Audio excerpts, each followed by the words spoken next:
संशय का हो वाढत चालला एक तुम्ही समजून घ्या। एक तर CBIला देऊन 26 दिवस झाले तरी सुशांत सिंग राजपूतचा लगेच मुद्दा 2 दिवसात स्वीकारला जातो आणि अजितदादांचा तपास CBI अजून स्वीकारत नाही। एक हा मुद्दा।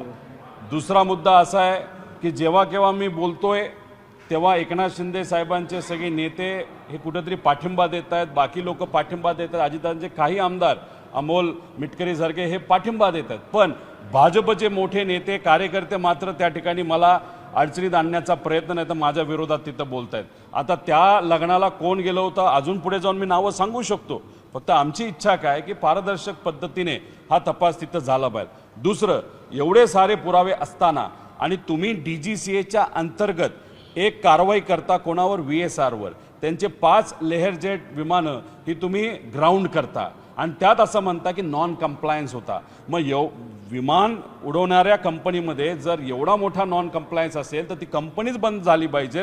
मग तुम्ही फक्त 4 विमानं तिथं बंद पाडता आणि बाकीचे तिथं उडवता, मग त्याच्या मागे का ती विमानं कोणाची असाही तिथं प्रश्न निर्माण होतो।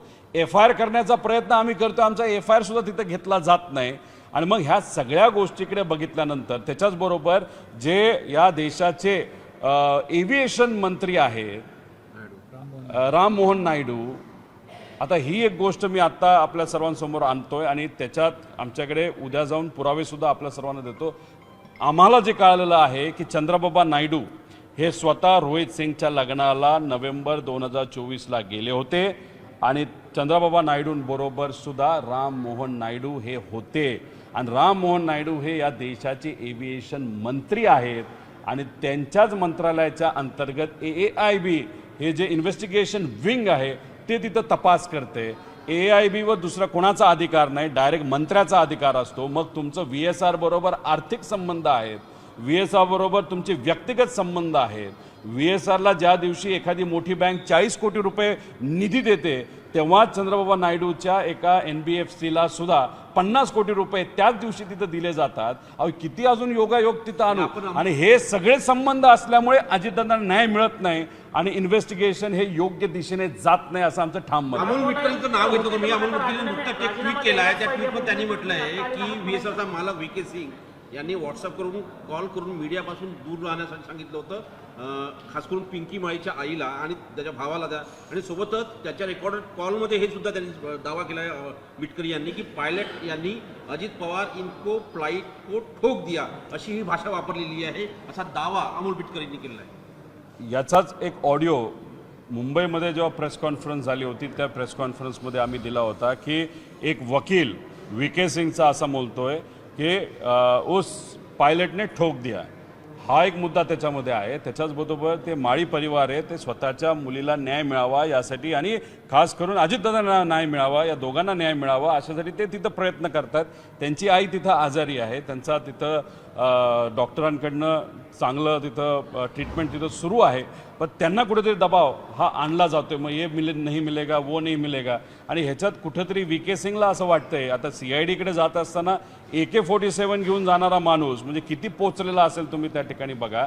मग तिथं अशा पद्धतीने या व्यक्तीला वाचवलं जात असेल तर मग इन्व्हेस्टिगेशन योग्य दिशेने जाईल असं आम्हाला दुर्दैवाने त्या ठिकाणी वाटत नाही। ज्या पद्धतीने VK सिंगची चौकशी होतीये, तुम्ही म्हणताय तो गण घेऊन जातो, तो माध्यमांच्या समोर येत नाही, त्याचे चित्रण येत नाहीये, हे बघता CID आणि VK सिंग यांची मिलीभगत आहे असं तुम्हाला वाटतं?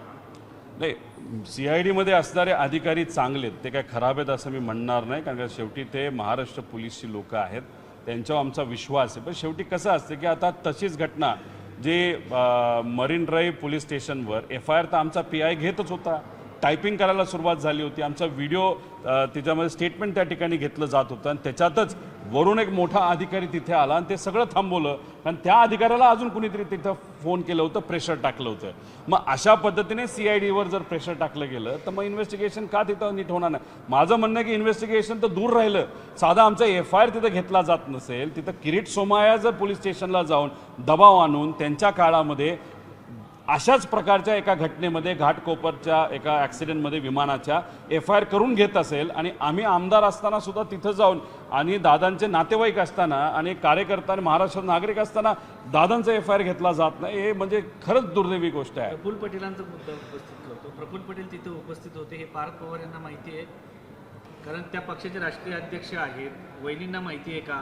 कारण जर त्यांना एवढं सगळं माहिती असताना इतके दिवस प्रफुल्ल पटेलांनी का सांगितलं नाही?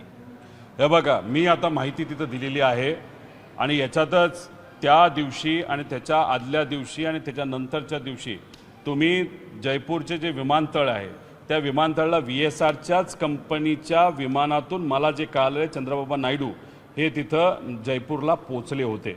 व्हिडिओ फुटेज तुम्ही तिथं काढा, आमच्याकडे काही तपास आहे, पण आम्ही 5 दिवसानंतर तो त्या ठिकाणी तपास समोर आलो. म्हणजे याच्यामध्ये राम मोहन नायडू जे एव्हिएशन मंत्री आहेत ते सुद्धा जयपूरला रोहित सिंगच्या लग्नात होते. चंद्रबाबा नायडू सुद्धा तिथं होते आणि प्रफुल्ल पटेल सुद्धा तिथं होते. मग माझं असं मत आहे की अजितदादांबरोबर एवढे वर्ष जर प्रफुल्ल पटेलांनी त्या ठिकाणी काम केलं असेल आणि त्यांना माहिती होतं की रोहित सिंग बरोबर कोण तिथं एकत्रित आहे, नाही तर रोहित सिंगचे संबंध कोणाकोणाबरोबर आहे, VK सिंगचे संबंध कोणाकोणाबरोबर आहे, मग तुम्ही लॉयल दादांबरोबर विचाराबरोबर न राहिला तुम्ही फक्त व्यक्तिगत स्वार्थी निर्णय त्या ठिकाणी घेतला, नाही तर स्वार्थ फक्त तुम्ही जपला असं आपल्याला म्हणावं लागेल. त्यामुळे तुम्हाला एवढ्या गोष्टी माहीत असून सुद्धा जर तुम्ही पुढे येत नसाल, तिथं प्रेस कॉन्फरन्स घेत नसाल, तर मग ह्याला काय म्हणणार? आता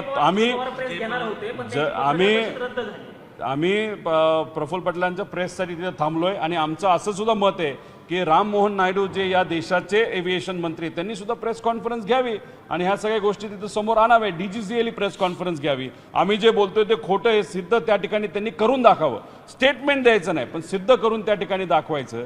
आता आम्हाला आज कुठेतरी वाटत होतं जय पवार सुद्धा त्यांचा म्हणजे त्यांच्याकडे सुद्धा काही माहिती असेल आणि ती लोकांसमोर ते आणतील, पण आज काही कारणांमुळे ती प्रेस कुठेतरी पुढे गेली असं आम्हाला कळालं आहे. पण तिथं सत्तेचा वापर करून त्यांच्याकडे बरीच काय माहिती ही नक्कीच येऊ शकते आणि मग सगळ्यांचाच प्रयत्न आहे की अजितांना न्याय मिळाला पाहिजे. या सगळ्यांच्या निमित्ताने जी पार्टीबद्दल तुम्ही सांगताय त्याने तुम्ही मोठा पंडोरा बॉक्स उघडताय असं समजू नये. ड्रग्स पार्टी, रेप पार्टी ह्याचं पण इन्व्हॉल्वमेंट कुठे होतं का? त्या नाही, लग्न होतं. VK सिंगची स्टाईल थोडीशी भपकेबाजीची आहे. त्या लग्नामध्ये आहूजा का काय त्याचं नाव कदाचित मी चुकीचं घेत असेल, पुण्यात आणि मुंबईमध्ये VSRच्या विमानाली काल परवा तो आला होता काही शो करण्यासाठी. त्याचं गाणं तिथं चालू होतं. आपले जे हनी सिंग का कोणतरी गायक आहे तो इकडे तिकडं लोकांना भेटत होता आणि त्या लोकांमध्ये हे VIP लोक होती ज्याची काही नावं मी घेतलीत, काही नावं अजून मागे ठेवलेली आहेत. 100% महाराष्ट्रातील लोक आहेत, 100% गुजरातची लोक आहेत, 100% TDPच्या संलग्न असणारी लोक आहेत आणि सगळ्यात महत्त्वाचं म्हणजे एक MP राज्याचे खूप मोठे नेते आता राज्यात न राहता केंद्रात त्या ठिकाणी आलेत. असे मोठे नेते त्या रोहित सिंग आणि VK सिंगच्या लग्नामध्ये होते.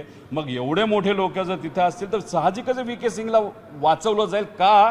त्याचं मुख्य कारण आहे की VK सिंगवर प्रेम असेल म्हणून नाही, पण VK सिंग उद्या जाऊन ह्या सगळ्यांची नावं त्या ठिकाणी घेऊ शकतो आणि नावं घेतल्यानंतरच अजितदादांच्या ॲक्सिडेंटच्या मागे कोण आहे हे कुठेतरी त्या ठिकाणी सिद्ध होऊ शकतं आणि या भीतीपोटी VK सिंगला वाचवलं जातं. शिवराज सिंग चौहान यांच्याकडे तुमचा इशारा आहे का?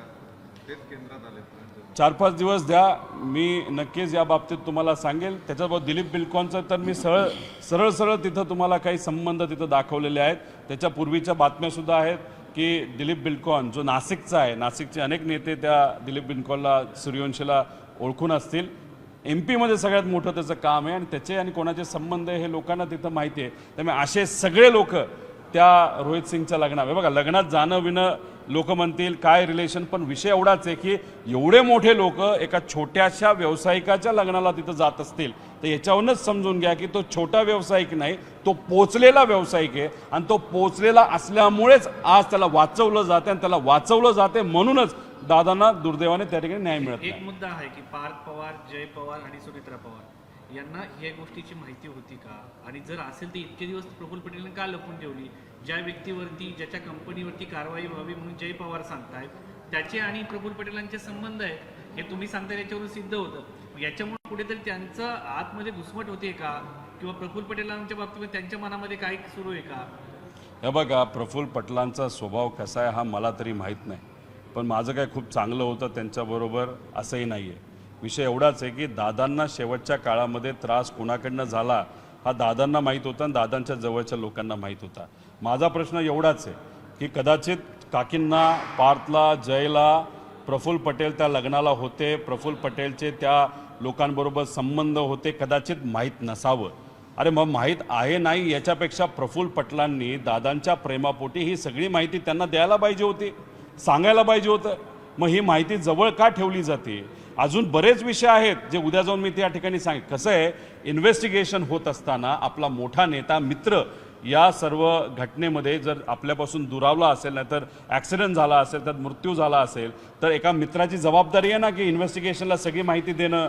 मी ओळखत होतो, मी गेलो होतो, हा माणूस तिथं दिसला, आज एव्हिएशन मंत्रीसुद्धा त्या लग्नाला तिथं होते. मग प्रफुल्ल पटेलांनी समोर येऊन, प्रफुल्ल पटेल स्वतः माझे एव्हिएशन मंत्री आहेत, त्यांनी सांगायला पाहिजे होते की अरे मंत्री तिथं मला दिसला होता, तर आमच्या दादांना न्याय मिळू शकत नाही, असं बोलायला पाहिजे होतं ना. का नाही झाली हिंमत? मग हिंमत झाली नाही, त्याचं कारण वेगळं असू शकतं, म्हणून कुठेतरी खोलात गेलं पाहिजे असं आमचं मत आहे. मग एका बाजूला मित्र होते, एका बाजूला आमचे नेते होते तुम्ही म्हणता, आणि दुसऱ्या बाजूला माहिती तुम्ही जर लपवत असाल तर कुठं ना कुठं तरी दाल में कुछ काला आहे असं आमचं स्पष्टपणे त्याच्यामध्ये मत आहे. महाराष्ट्रातील सर्व बातम्यांचे विश्वासार्ह व्यासपीठ, सकाळच्या सर्व सोशल मीडिया प्लॅटफॉर्मला लाईक, फॉलो आणि सबस्क्राईब करा. तसंच सर्व नोटिफिकेशनसाठी बेल आयकॉन प्रेस करायला विसरू नका.